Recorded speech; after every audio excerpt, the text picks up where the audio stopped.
여러분 안녕하십니까? 더불어민주당의 김은경 혁신위원장 과거에 대해서 그의 신의가 밝힌 핵심적인 본질은 무엇이겠습니까?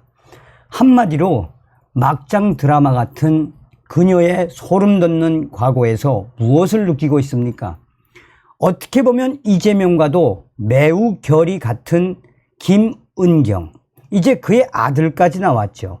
조선일보가 김은경 시부모 18년 모셨다, 아들 신의 막장 폭로전이라는 제목의 기사에서 다시 한번 그녀가 어떤 소름 돋는 과거를 가지고 있는지 소상하게 밝히고 있습니다. 더불어민주당 혁신위가 김은경 위원장의 노인 비하 발언에 이어 김은경 위원장 신의의 시부모를 협박하고 재산을 빼돌렸고 사별한 남편과 불화가 있었다라는 폭로로 혼란에 휩싸였습니다. 지난 5일 김은경 위원장의 신의 김진아 씨는 김은경의 노인 폄하는 그녀에게는 일상이라는 폭로글을 인터넷상에 올렸습니다. 그러자 김은경 위원장의 첫째 아들이 6일 말도 안 되는 거짓 선동이라며 반박하는 글을 올렸습니다. 김 위원장은 7일까지 이번 사안에 아무런 입장도 내지 않은 상태입니다. 민주당 인사들도 김은경 위원장 가족 간 폭로의 말을 아꼈습니다. 민주당의 한 중진위원은 통화에서 가족 간 문제는 당사자가 아니면 알 수 없고 거기에 재산 문제가 끼면 당사자들끼리도 첨예하게 갈릴 수밖에 없다라고 했습니다. 시부모 18년 모셨나?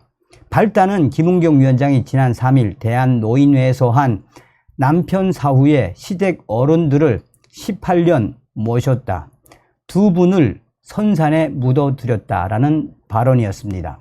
김 위원장은 어르신들에 대해 공경하지 않는 마음을 갖고 살아본 적은 없다라고도 했습니다. 노인 비하 발언은 오해라는 취지였습니다. 김은경 위원장의 남편은 2006년 스스로 목숨을 끊었습니다. 김 위원장의 시어머니는 2021년 12월, 시아버지는 2022년 12월에 사망을 했습니다. 미국에 20년째 거주 중이라는 신의 김진아 씨는 단 한 차례도 시부모를 모시고 산 적이 없고 부모님은 18년 동안 김은경에게 온갖 악담과 협박을 받으셨다라며 그렇게 18년을 사시다가 2년 전 어머님을 먼저 보내고 끝내 자살한 아들이 너무도 그리운 아버지는 자식과 똑같은 방법으로 생을 마감하셨다라고 했습니다. 김 위원장의 시아버지도 남편과 마찬가지로 극단적 선택을 했다는 것입니다. 하지만 이에 대해 김은경 위원장 아들은 아버지가 돌아가신 뒤 할아버지는 고향에 가셨고 수시로 어머니와 함께 할아버지 고향을 찾아갔다라며 어머니는 제가 할아버지에게 무심해질 때에도 먼저 할아버지께 전화드리고 내려가라고 독려도 많이 해주셨다라고 했습니다. 아버지가 숨진 뒤에도 김 위원장과 시부모의 관계가 좋았다라는 취지입니다. 김 위원장의 18년을 모셨다라는 언급은 적어도 시부모님과 함께 살거나 근처에 살며 자주 만났다라는 의미는 아니었던 것입니다. 재산 빼돌렸나?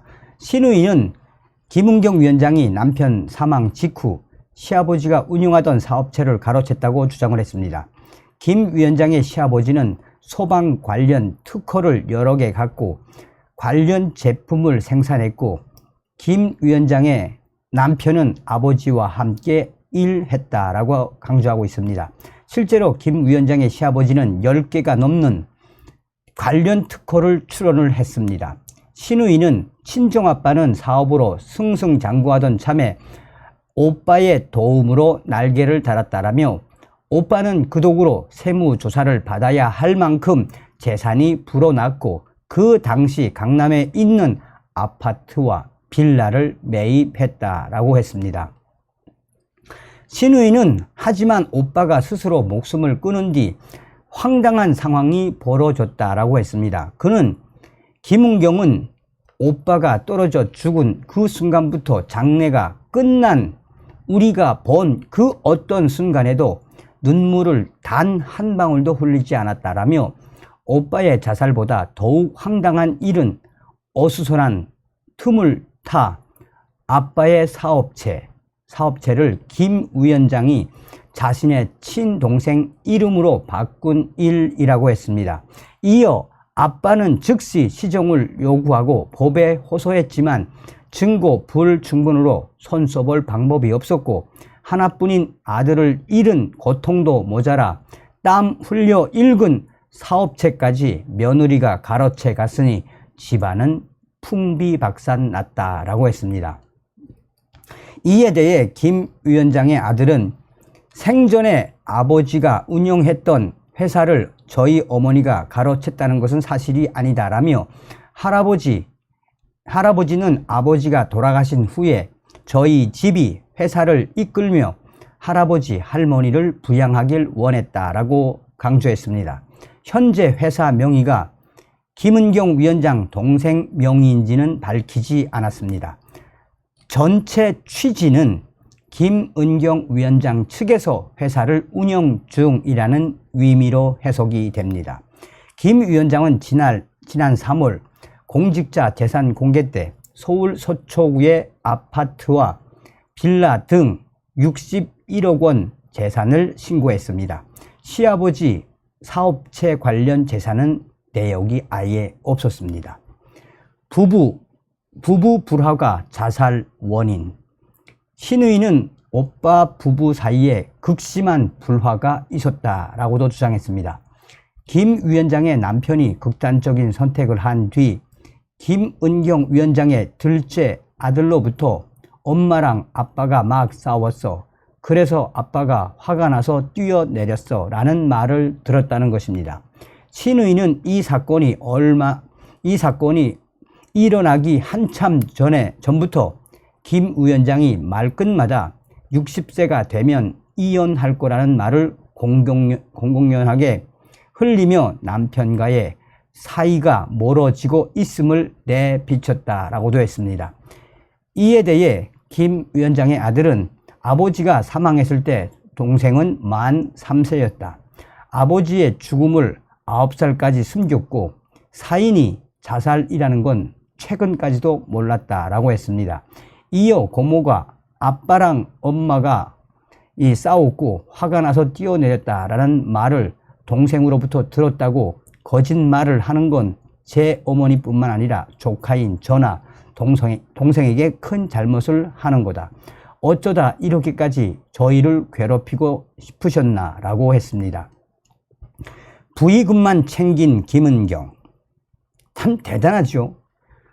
신우이 김진아 씨는 남편 자살 이후 시부모의 사업체까지 빼돌린 며느리가 왜 돌아가신 시아버지 장례식장에 왔겠느냐라며 겉으로 보기에는 사별한 남편의 시아버지 장례식장에서 며느리 노릇을 한다는 모습을 보이고 싶었겠지만 그 잘난 금융감독원 부원장 타이틀로 보내온 부의금을 챙겨가는 모습을 본 우리는 망연자실할 수밖에 없었다라고 했습니다.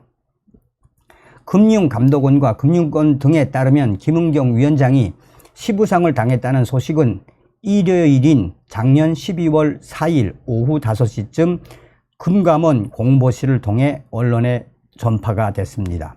고인은 일남 사녀를 두었는데 당시 부고 기사에는 고인의 가족 사항으로 며느리인 김은경 위원장, 당시 금감원 부원장만 기재돼 있었습니다.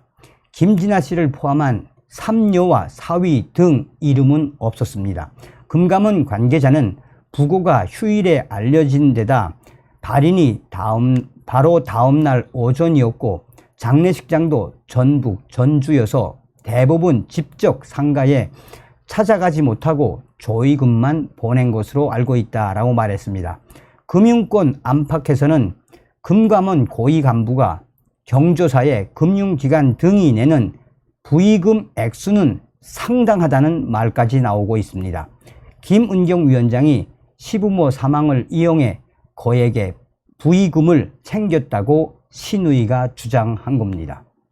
이에 대해 김은경 위원장의 아들은 인터넷에 글을 올린 막내 고모는 할아버지, 할머니의 장례식장에도 참여하지 않으신 분이라며 김 위원장이 부의금만 챙겼다고 비난할 신우이가 오히려 장례식장에도 오지 않았다는 것입니다. 김 위원장 아들은 이어 고모들은 부양 책임은 지지 않더니 할아버지, 할머니가 돌아가신 이후 상속은 받아갔다라며 저희 가족, 어머니, 저 동생은 모두 상속을 포기했다라고 했습니다. 자, 여러분들은 이 소식을 들으시면 어떤 생각이 드십니까? 한마디로 김은경의 소름 돋는 그 18년. 다음 시간에 뵙겠습니다. 멸공.